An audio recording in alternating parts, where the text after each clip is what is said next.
Hi, and welcome back to the Drama-Free Healthy Living podcast. I'm so happy you're here. I'm taking some time off to focus more on my family, but in the meantime, I'm sharing some of my old favorite solo episodes with you. I hope you find this one helpful on your health and fitness journey. And if you want regular nutrition and wellness tips, join me at jessicacording.substack.com. When you subscribe, you'll get a free guide on what to eat to manage stress. And don't forget to follow me on social media if you want to stay in touch. I'm most active on Instagram at Jess Cording. See you soon.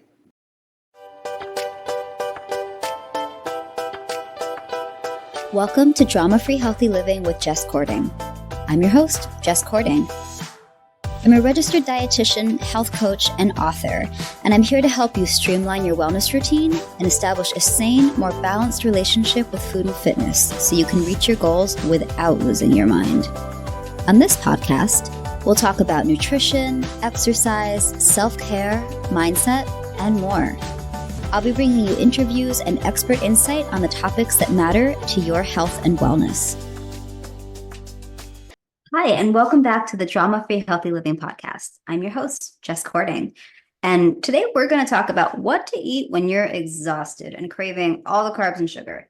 So this comes up quite a bit during things like when we have time changes, or if someone is going through a really busy or stressful season where it's impacting their sleep. I see this a lot with my clients who are new parents. When you're really tired, there are physiological changes that cause you to crave certain foods that you might not notice most of the time, or that you might not be so drawn to.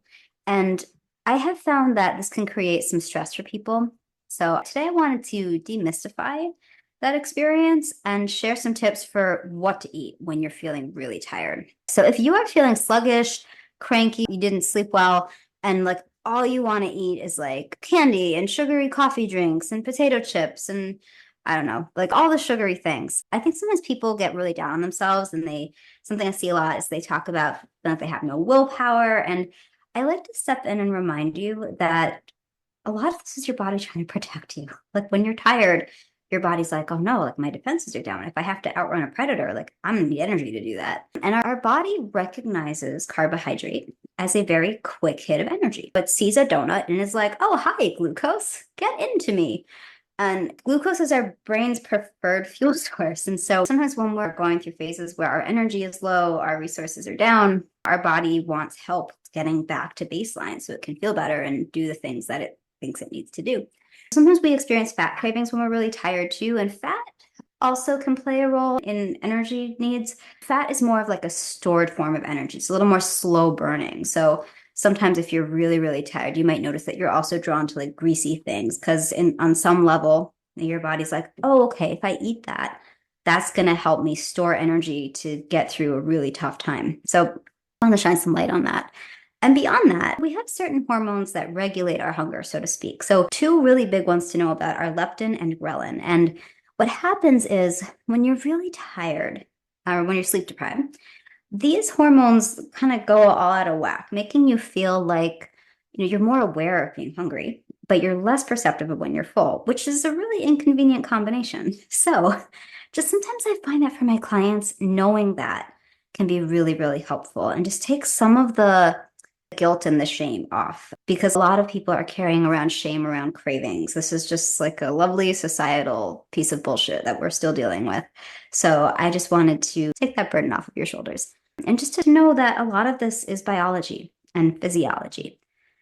But okay, so the thing is though, these high sugar, high carb foods that might not have much nutritional value going for them, these could set you up for blood sugar spikes and crashes, and that's going to bring your energy, your mood, your focus along for a ride on that roller coaster. So a few things that can help. So one, don't skip carbs altogether. Instead, what I recommend is have small amounts, but spread them out through the day.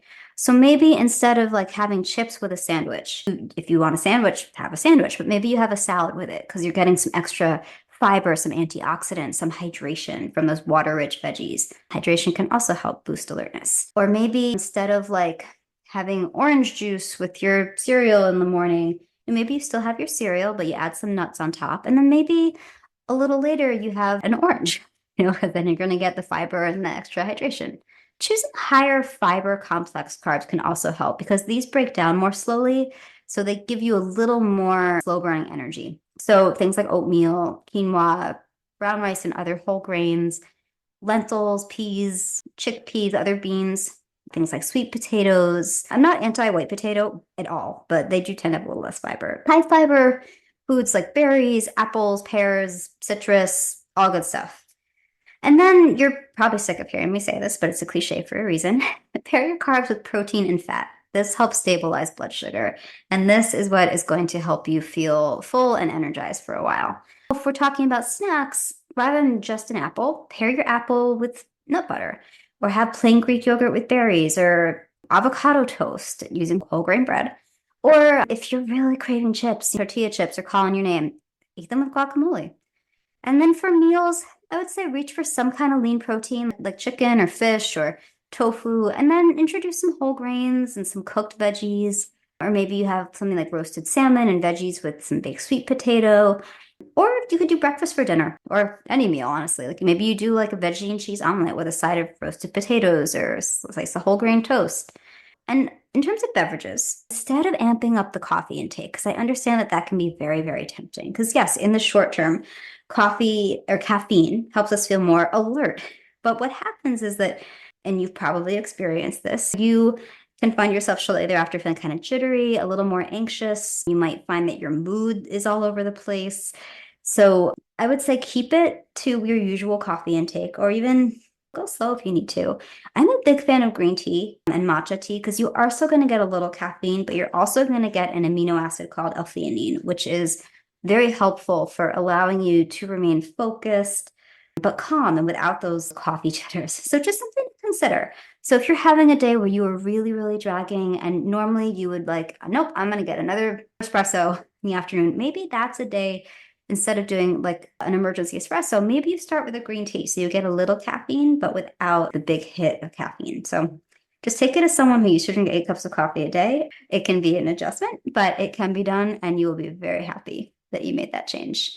And just beyond that, be kind to yourself. I know when you're having one of those days where you're like, why am I craving all this shit? Like, this is crap. I don't want to be eating these things. I said I wasn't going to do this. Like, acknowledging that your sleep deprivation is playing a role in your cravings can really, really help. So just remind yourself, give yourself a little reality check and be like, oh, okay, like I want that thing because I'm really tired and my body really wants that easy energy, but I know I'll feel much better if I have this other more balanced option. I don't know. But if you do find yourself giving into a craving that you're like, I wish I hadn't done that, let yourself move on with your day. If it's something like really sugary, carby, I would say your next meal, prioritize fiber, protein, and healthy fat just to help rebalance a little bit. But don't beat up on yourself. Life is too short for that.